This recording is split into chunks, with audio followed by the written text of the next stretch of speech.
तो पिछले 60 वर्षों में उनकी कंपाउंडिंग की रिटर्न करीब करीब 19% की है ना अचंभे की बात। 19% की कंपाउंडिंग की रिटर्न से उन्होंने $140 बिलियन बना लिए। नमस्ते दोस्तों, मैं प्रवीण मलिक अपने इस YouTube चैनल पर आपका स्वागत करता हूं। आज गुरुवार के दिन ज्ञान गुरुवार में हम एक बहुत ही रोचक विषय पर चर्चा करेंगे। हम फाइनेंशियल फ्रीडम की बात करेंगे। फाइनेंशियल फ्रीडम मतलब आपके पास इतना धन है, इतनी पूंजी है कि आपको कोई चिंता करने की आवश्यकता नहीं है। आपकी जो भी ज़रूरतें हैं, जो भी चाहिए वो आप आसानी से खरीद सकते हैं। आपकी जितनी भी इच्छाएं हैं वो आप सहजता से पूरी कर सकते हैं। आपको आज की चिंता तो है ही नहीं, लेकिन कल की भी कोई चिंता नहीं है। आपको आने वाले समय में जो भी चीज़ें चाहिए होंगी उसके लिए आपके पास पर्याप्त धन है। तो क्या आप समझना चाहते हैं कि आप फाइनेंशियली फ्री कैसे हो सकते हैं? तो बने रहिए। इस वीडियो में हम एक आसान सी स्ट्रैटेजी समझेंगे जिससे आप फाइनेंशियली फ्री हो सकते हैं। इस वीडियो को हम 13 भागों में या 13 माइलस्टोन्स में देखेंगे। हर एक माइलस्टोन में हम एक छोटी सी चीज़ समझ लेंगे और ऐसे ही छोटी छोटी चीज़ें समझते समझते हम 13 भाग या 13 माइलस्टोन्स पूरे कर लेंगे और हम पूरी स्ट्रैटेजी को समझ लेंगे। तो 13 का मतलब है 13 is unlucky for some but lucky for most people.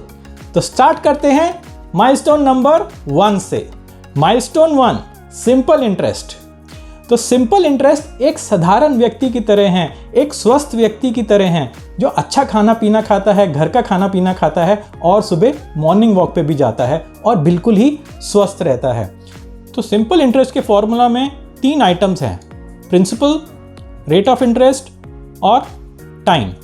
Principal मतलब आपकी लागत कितनी है, रेट ऑफ इंटरेस्ट मतलब ब्याज दर और टी मतलब आप कितने वर्ष तक निवेशित रहते हैं।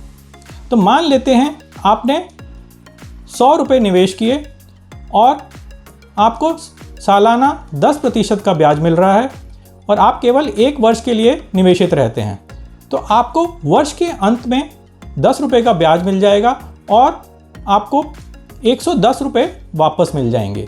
100 रुपये आपकी लागत और 10 रुपये आपका ब्याज। तो चलिए जल्दी से इसको एक्सेल पे भी देख लेते हैं।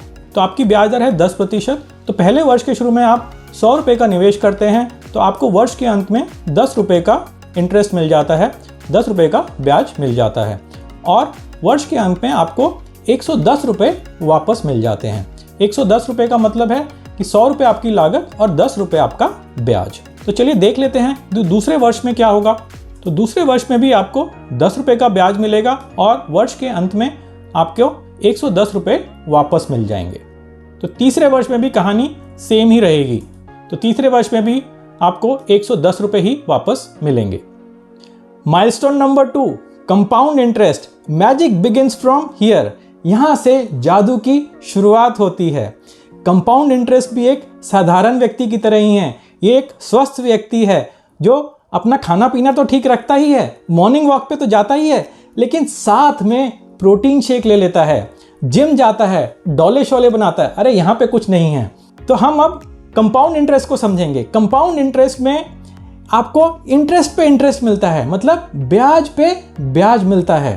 तो यहाँ पे हम कंपाउंड इंटरेस्ट लिख देते हैं। कंपाउंड इंटरेस्ट भी 10% का है और ये सारी चीज़ें कॉपी कर देते हैं। तो अब कंपाउंड इंटरेस्ट में अलग क्या है कि आपको ब्याज के ऊपर ब्याज मिलेगा। तो अगर आप 3 वर्ष तक निवेशित रहते हैं तो दूसरे वर्ष में आप 100 रुपये से प्रारंभ नहीं करेंगे, आप 110 रुपये से प्रारंभ करेंगे, क्योंकि आपकी पूंजी वर्ष के अंत में 110 रुपये थी। और फिर आप तीसरे वर्ष में 110 रुपये से प्रारंभ नहीं करेंगे, आप 121 रुपये से प्रारंभ करेंगे। तो क्योंकि आपकी पूंजी 121 रुपये हो गई थी, तो आपको ब्याज के ऊपर ब्याज मिलेगा। तो पहले वर्ष में तो ब्याज आपका 10 रुपये ही था, जैसे कि सिंपल इंटरेस्ट में था, लेकिन तीसरे वर्ष में आपका ब्याज 12 रुपये 10 पैसे हो गया, जबकि सिंपल इंटरेस्ट में केवल 10 रुपये ही रहा। Milestone number 3, compound interest formula.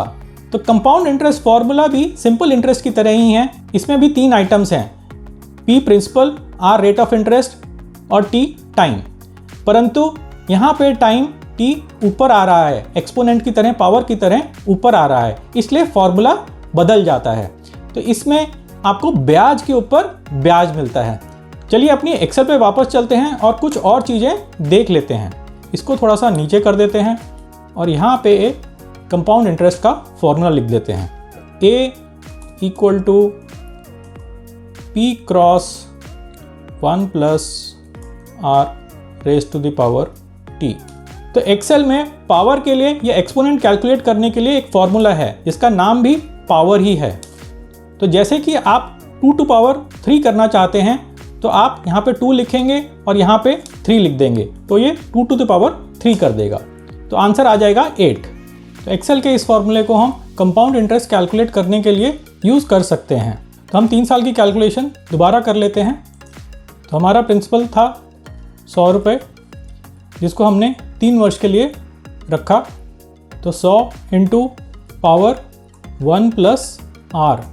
तो R हमारा है 10% का और टू दी पावर 3, तो ये आ जाता है 133 रुपये 10 पैसे। तो ये 133 रुपये 10 पैसे और ये 133 रुपये 10 पैसे सेम आ रहा है। माइलस्टोन नंबर 4, 10 साल के बाद क्या होगा, चलिए देख लेते हैं।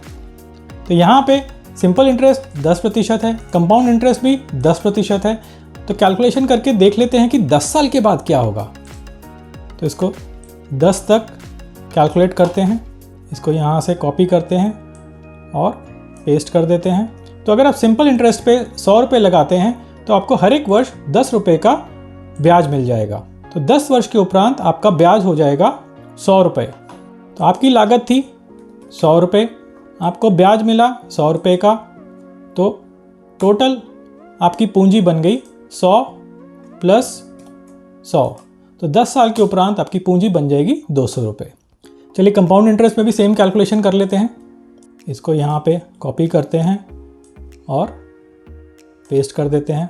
तो पहली चीज़ तो ये देखिए कि कंपाउंड इंटरेस्ट में 10वें वर्ष में आपको 23 रुपये 57 पैसे का तो केवल ब्याज ही मिलेगा और यहाँ पे प्रति वर्ष आपको 10 रुपये ही ब्याज मिल रहा है। चलिए इसको भी टोटल कर लेते हैं। तो आपको टोटल ब्याज मिलेगा 159 रुपये। बहुत ही बढ़िया है, कहाँ 100 रुपये और कहाँ 159 रुपये। 10 वर्ष के उपरांत आपकी पूंजी हो जाएगी 259 रुपये। ये तो बहुत बढ़िया बात है। तो देखा आपने कंपाउंड इंटरेस्ट का magic. Milestone number 5, simple interest versus compound interest, अलग अलग ब्याज दरों के साथ। तो अलग अलग ब्याज दरों का क्या मतलब है कि कंपाउंड इंटरेस्ट हमारा 10% ही रहेगा, सिंपल इंटरेस्ट को अब हम 12% पे कर देते हैं। तो देखते हैं क्या होता है। तो 10 वर्ष के उपरांत आपकी पूंजी हो जाएगी 220 रुपये, जो अभी भी कंपाउंड इंटरेस्ट से कम है। चलिए इसको 16% कर देते हैं। तो अब देखिए यहाँ पे आपकी पूंजी 260 रुपये हो जाएगी, जो करीब करीब 259 रुपये के बराबर है। तो कहाँ 16% और कहाँ 10%। तो आपको याद है ना, कंपाउंड इंटरेस्ट है एक स्वस्थ व्यक्ति जो रोज जिम जा रहा है और प्रोटीन शेक लेके डोले शोले बना रहा है। चलिए एक छोटी सी कैलकुलेशन और कर लेते हैं। इनको हटा देते हैं और इसको 20 वर्ष तक ले जाते हैं और इसका टोटल कर लेते हैं।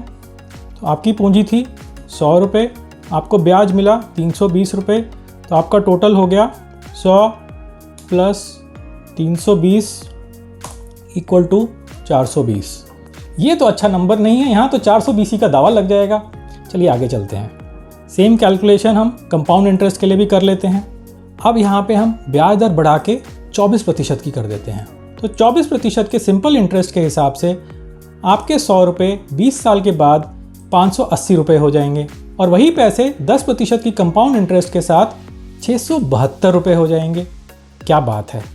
तो आप तो जानते ही होंगे, अगर आप भारत में किसी छोटी जगह पे जाएं, किसी कस्बे में जाएं, छोटे शहर में जाएं, तो वहाँ पे साहूकार आपको सिंपल इंटरेस्ट पे पैसे देता है। वो 2% के मासिक ब्याज दर पर आपको पैसे उधार पर दे देता है। इसका मतलब है कि 24% सालाना। तो आप 24% सालाना के ब्याज दर पे पैसे लीजिए, साहूकार से पैसे लीजिए और जाके बैंक में डाल दीजिए। एक बैंक में एफडी कराइए, 10% पे एफडी कराइए और बैंक में डाल दीजिए। तो 20 वर्ष के उपरांत आपकी लागत होगी 580 रुपये और आपको मिल जाएंगे 672 रुपये। है ना गजब की बात। ये है कंपाउंड इंटरेस्ट का magic. Milestone number 6, power of compounding. चलिए देख लेते हैं, अगर हम कंपाउंड इंटरेस्ट की ही ब्याज दर चेंज कर दें तो क्या होगा। तो यहाँ पे कंपाउंड इंटरेस्ट है 10% का, इसको कॉपी कर लेते हैं, 10 वर्ष के लिए कॉपी करते हैं और यहाँ पे डाल देते हैं और फिर एक बारी और डाल देते हैं। इसको हम हटा सकते हैं, इसकी अब हमको कोई ज़रूरत नहीं है। अब यहाँ पे हम इसको 12% पे ले लेते हैं और इसको 14% पे ले लेते हैं। तो अगर आप 10% पे पूंजी लगाएं तो 10 वर्ष के उपरांत आपकी पूंजी बढ़कर 259 रुपये की हो जाएगी। परंतु अगर आप 12% के ब्याज दर पर लगाएं, आपकी पूंजी बढ़ के 310 रुपये की हो जाएगी।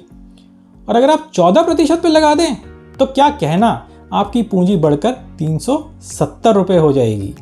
तो कहाँ 259 रुपये और कहाँ 370 रुपये।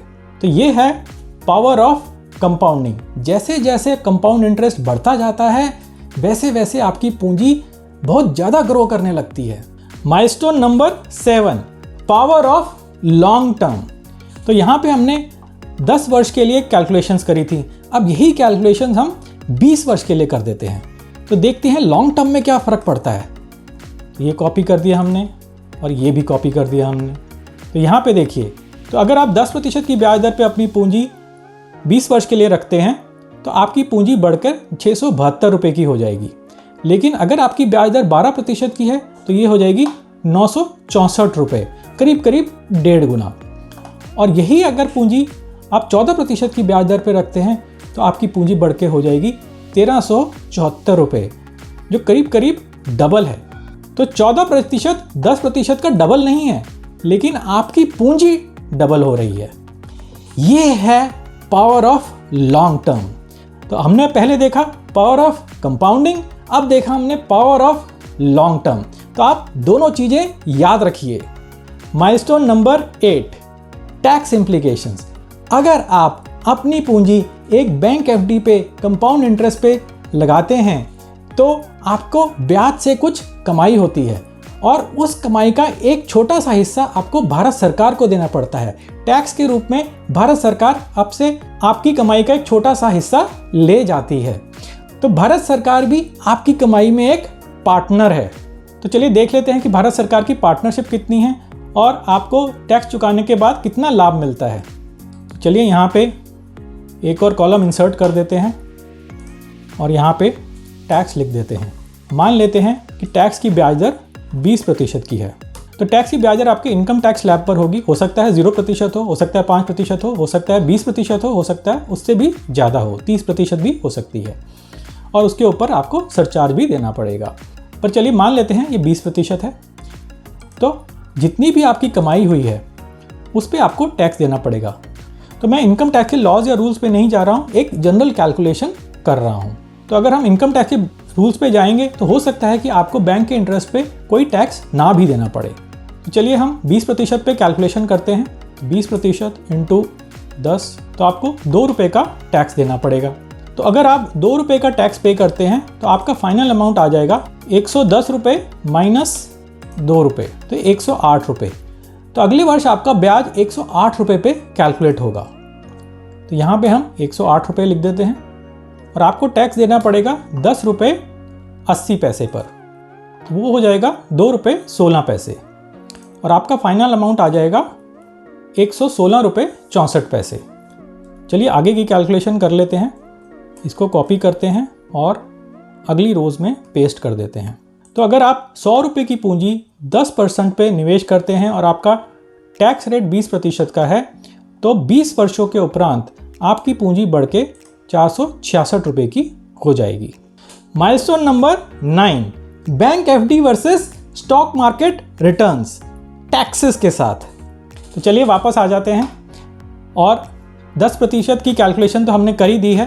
तो मान लेते हैं कि बैंक आपको 10% का इंटरेस्ट रेट दे रही है। तो अगर आप 20 वर्ष तक एक बैंक एफडी में इन्वेस्टेड रहेंगे तो 20 वर्ष के उपरांत आपकी पूंजी करीब करीब 4.5 गुना हो जाएगी। अब स्टॉक मार्केट के लिए देख लेते हैं। तो इसको हटा देते हैं और सीधा 14% की कैलकुलेशन करते हैं। तो यहाँ पे हम कंपाउंड इंटरेस्ट 14% लिख देते हैं। तो अब आप बोलेंगे कि स्टॉक मार्केट तो बहुत रिस्की है, 14% तो बहुत जोखिम भरा है, स्टॉक मार्केट में कोई 14% मिल सकता है क्या? चलिए ठहरिए, हमारे 13 माइलस्टोन्स हैं तो 13 माइलस्टोन्स तक पहुंचने दीजिए। अभी तो हम 9वें माइलस्टोन पर हैं। तो बैंक एफडी और स्टॉक मार्केट में एक बहुत बड़ा फ़र्क है कि बैंक एफडी में जैसे ही आपको इंटरेस्ट मिलता है उस पर आपको टैक्स चुकाना पड़ता है, परंतु अगर आप स्टॉक मार्केट में पैसा निवेश करते हैं और एक लॉन्ग टर्म के लिए करते हैं तो आपको टैक्स तभी चुकाना पड़ता है जब आप उस पूंजी को निकालते हैं, और टैक्स का रेट भी कम होता है और वो है 12.5%। और ये आपको हर वर्ष नहीं चुकाना। तो जब तक आप अपनी पूंजी नहीं निकालते तब तक आपका टैक्स रहेगा 0। तो यहाँ पे हमने 0 लिखा और इसको यहाँ तक 0 लिख देते हैं। मान लेते हैं कि 20वें वर्ष के उपरांत आप अपनी पूंजी निकालते हैं तो जो आपका टैक्स होगा वो होगा 254 रुपए का। तो 20वें वर्ष के उपरांत आपकी पूंजी बन जाएगी 1119 रुपए, जो एक बहुत ही बड़ी पूंजी है। कहाँ आपने 100 रुपए लगाए और कहाँ आपको 1119 रुपए मिल गए। तो अगर आप बैंक एफडी पे लगाते तो भी आपको 4.5 गुना मिल रहे थे, लेकिन 14% पे स्टॉक मार्केट में आपको 11 गुना मिल सकते हैं।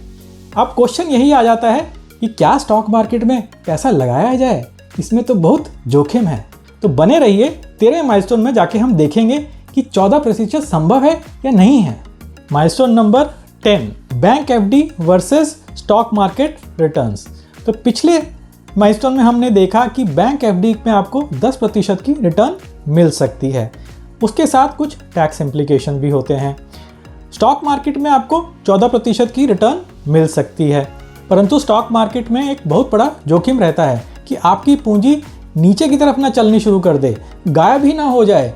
तो आपने 100 रुपये लगाए, हो सकता है कि आपको वापस 75 रुपये ही मिले या 50 रुपये ही मिले, परंतु ऐसा नहीं है। स्टॉक मार्केट में अगर आप ध्यान से पैसा लगाएंगे तो आपको 100 रुपये से ज़्यादा ही मिलेगा और बहुत ही ज़्यादा मिलेगा। तो आप 14% की रिटर्न बना सकते हैं, बशर्ते आप लॉन्ग टर्म के लिए स्टॉक मार्केट में बने रहें। परंतु बैंक एफडी और स्टॉक मार्केट में एक मेजर डिफरेंस है। बैंक एफडी की रिटर्न स्टेडी होती हैं, आपको हर दिन, हर मास, हर वर्ष एक स्टेडी रिटर्न मिलती है। अगर 10% पे आपने पैसा लगाया है तो 10% की रिटर्न आपको हर दिन, हर मास, हर वर्ष मिलती रहेगी। परंतु स्टॉक मार्केट में ऐसा नहीं है। स्टॉक मार्केट एक रोलर कोस्टर की तरह है, ऐसे ऐसे ऐसे। तो अगर आप फ्लक्चुएशन सहन कर सकते हैं और लॉन्ग टर्म के लिए निवेशित रह सकते हैं तो स्टॉक मार्केट आपके लिए है। तो आगे बचे हुए माइलस्टोन में हम देखेंगे कि आप स्टॉक मार्केट से बहुत ही कम जोखिम के साथ एक 14% का रिटर्न कैसे बना सकते हैं।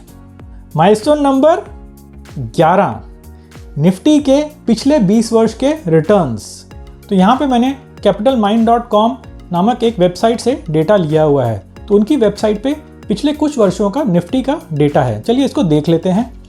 तो यहाँ पे इन्होंने हर एक वर्ष का डेटा दिया हुआ है, 2003 से 2023 तक का डेटा है और हर महीने का डेटा है।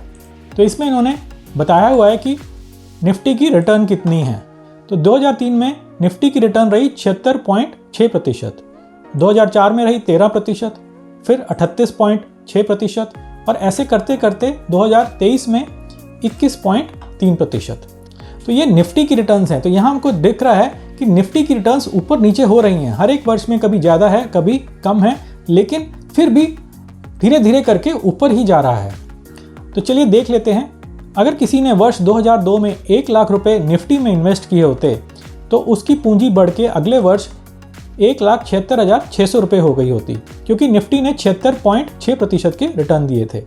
और फिर उसके बाद 2004 में 1,99,558 रुपये हो गई होती और ऐसे ही करते करते उसकी रिटर्न 2023 के अंत में 26,32,393 रुपये हो जाती। मतलब आपका 1 लाख रुपया बन गया 26 लाख। और अगर हम इसकी कंपाउंडिंग की रिटर्न कैलकुलेट करें तो इसकी रिटर्न आएगी 16.85%। तो देखा आपने, अगर किसी ने 2002 में 1 लाख रुपए लगाया होता तो उसकी पूंजी 26 गुना हो गई होती और कंपाउंडिंग की रिटर्न मिलती करीब करीब 17% की। तो ये है कंपाउंडिंग का मैजिक और ये है लॉन्ग टर्म का magic. Milestone number 12, Warren Buffett की नेटवर्थ। तो आपको वॉरेन बफे की नेटवर्थ तो पता ही होगी। आंकड़े कहते हैं कि उनकी नेटवर्थ करीब करीब $140 बिलियन की है। परंतु क्या आपको ये पता है कि उनकी कंपाउंडिंग की क्या रिटर्न है? तो पिछले 60 वर्षों में उनकी कंपाउंडिंग की रिटर्न करीब करीब 19% की है ना अचंभे की बात। 19% की कंपाउंडिंग की रिटर्न से उन्होंने $140 बिलियन बना लिए।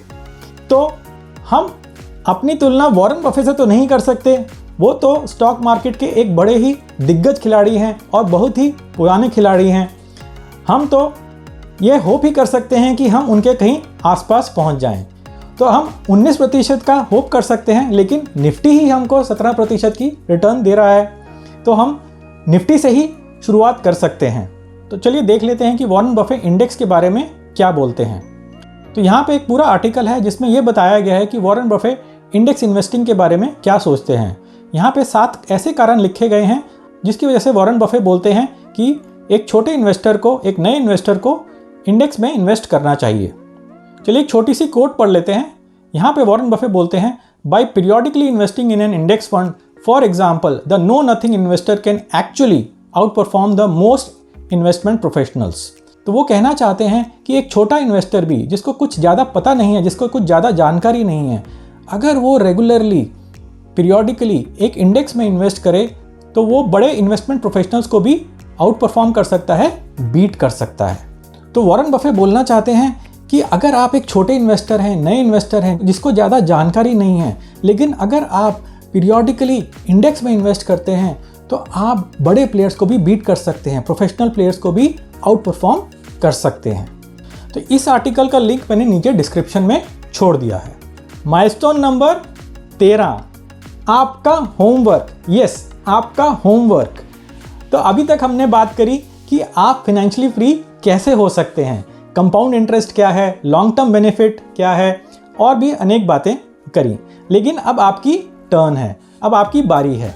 आपको इंडेक्स फंड में इन्वेस्ट करना है ताकि आप एक बड़ी पूंजी बना सकें, लॉन्ग टर्म में आप फाइनेंशियली फ्री हो सकें। तो उसके लिए आप आज ही जाइए और आज ही इंडेक्स फंड में इन्वेस्ट करिए। लेकिन अगर आपको अधिक जानकारी चाहिए तो आप मेरा ये कोर्स देख सकते हैं। इसमें मैंने इंडेक्स फंड के बारे में हर एक बारीक जानकारी दी हुई है। इसमें मैंने जोखिमों की बात करी है, रिस्क की भी बात करी हुई है। तो इसमें मैंने ये भी बताया हुआ है कि अलग अलग उम्र के व्यक्ति इंडेक्स फंड्स में कैसे निवेश कर सकते हैं। अगर आपकी उम्र 60 वर्ष की हो गई है, आप रिटायर्ड हैं, तो आप कैसे निवेश कर सकते हैं। अगर आपकी उम्र 20 वर्ष की है, अभी अभी आपने नौकरी स्टार्ट करी है, तो आप कैसे निवेश कर सकते हैं। तो इसमें हर एक बारीक जानकारी दी गई है। इसमें सारे रिस्क फैक्टर्स कंसिडर करे गए हैं, बताया गया है कि रिस्क क्या क्या हैं और उससे कैसे बचा जा सकता है। तो ये कोर्स 2999 रुपये का है, परंतु क्योंकि आप ये वीडियो देख रहे हैं तो आपके लिए एक कूपन कोड अवेलेबल है। तो अगर आप कूपन कोड YT50 यूज़ करेंगे तो आपको 50% का डिस्काउंट मिल जाएगा। तो इस कोर्स की फ़ी आधी ही रह जाएगी। तो आशा है कि आप ये होमवर्क आज ही करेंगे ताकि आपको लॉन्ग टर्म में एक बहुत ही बड़ी रिटर्न मिल जाए। मैं ये नहीं बोल रहा हूँ कि आप ये कोर्स ज्वाइन करिए, परंतु इंडेक्स फंड में आज ही निवेश करिए। और अगर आपको नहीं समझ में आ रहा है तो आप ये कोर्स ज्वाइन करिए। नमस्ते और धन्यवाद।